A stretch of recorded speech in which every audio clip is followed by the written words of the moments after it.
భాజపా గెలిస్తేనే మార్పు సాధ్యము. జూబ్లీహిల్స్లో సమస్యలకు బారాస కాంగ్రెస్దే బాధ్యత. హామీల గవితలో కేసీఆర్ బాటలోనే రేవంత్. ఉప ఎన్నిక ప్రచారంలో కేంద్ర మంత్రి కిషన్ రెడ్డి.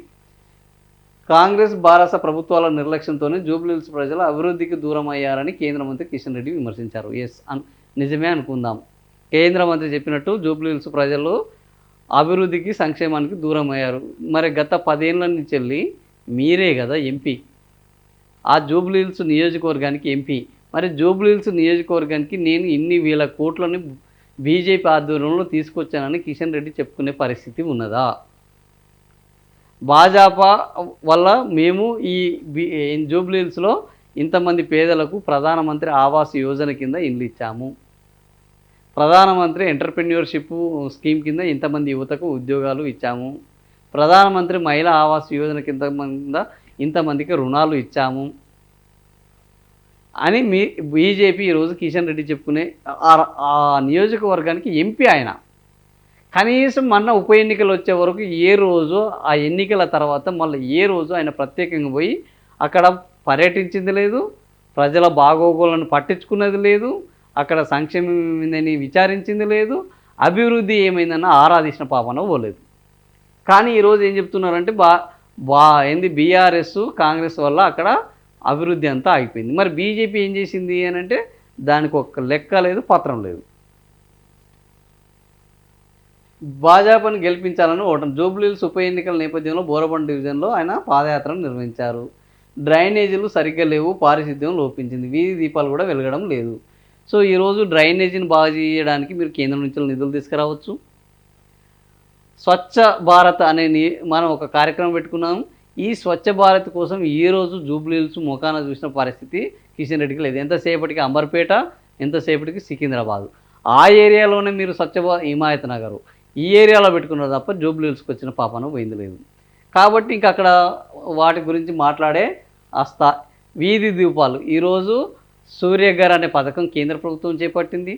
మీరు సూర్యఘర్ కింద జూబ్లీహిల్స్ నియోజకవర్గ ప్రజలు ఎంతమందికి ఈ సూర్యఘర్ పథకాన్ని అమలు చేశారు?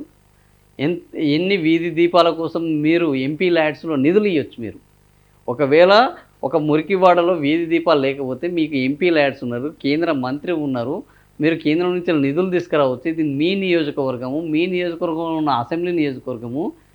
మీరు తీసుకొచ్చారంటే ఒక్క పోలు పెట్టినట్టు ఆయన చెప్పే పరిస్థితి లేదు, ఒక్క వీధి దీపాన్ని వెలిగించినట్టు చెప్పే పరిస్థితి లేదు. సో అది మజ్లిస్ బారాసాలు గుండాయిజం చేయడము, బెదిరింపులకు పాల్పడడం, అక్రమ కేసులు పెట్టించడం, వేధించడం తప్ప చేసింది ఏం లేదు. ఈరోజు ఈ భారతదేశంలో కేంద్ర హోంశాఖ మంత్రిగా అమిత్ షా ఉన్నారు, దాని సహాయ హోంశాఖ మంత్రిగా బండి సంజయ్ ఉన్నారు. ఆ బండి సంజయ్ ఉన్నప్పుడు మరి కాంగ్రెసు, మజ్లిసు, బారాసాలు గుండాయిజము, ఈ బెదిరింపులు, అక్రమ కేసులు పెడుతుంటే మరి బీజేపీ ఏం చేస్తున్నది? చూస్తూ వినోదం పొందుతుందా? చూస్తూ ఎంజాయ్ చేస్తుందా? వాళ్ళు బాగా చేస్తున్నారు, బాగా కానియండి అని మీరు ఏమైనా రాక్షసానందం పొందుతున్నారా? మరి కేంద్రంలో అధికారంలో ఉన్నది మీరు, కేంద్ర హోంశాఖ సహాయ మంత్రి ఈ రాష్ట్రం నుంచి వెళ్ళి బీజేపీ ఎంపీ ప్రాతినిధ్యం వహిస్తున్నారు. కేంద్ర ఇంటెలిజెన్స్ మీ మాటలు వింటాయి. అక్రమ కేసులు పెడితే మీరు వెంటనే కేంద్రం నుంచి వెళ్ళి దాన్ని రివ్యూ చేయొచ్చు. ఈ అక్రమ కేసులు ఏంది అని కోర్టులకు తీసుకెళ్ళొచ్చు. మీరు ఈ అక్రమ కేసుల మీద గుండాయిజం ఉంటే రౌడీ షీటర్లను ఓపెన్ చేయొచ్చు. కేంద్రంలోని సెంట్రల్ బలగాలు దిగొచ్చు.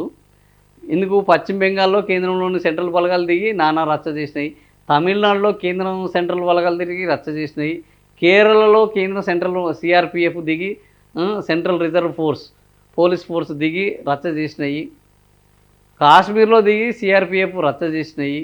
ఇట్లా అనేక చోట్ల అక్కడ శాంతి భద్రతలు ఇబ్బందిగా ఉన్నాయన్నప్పుడల్లా సిఆర్పిఎఫ్ ఈరోజు కూడా 8 సిఆర్పిఎఫ్ దళాలు మన దగ్గర ఉన్నాయి ఎన్నికల కోసం.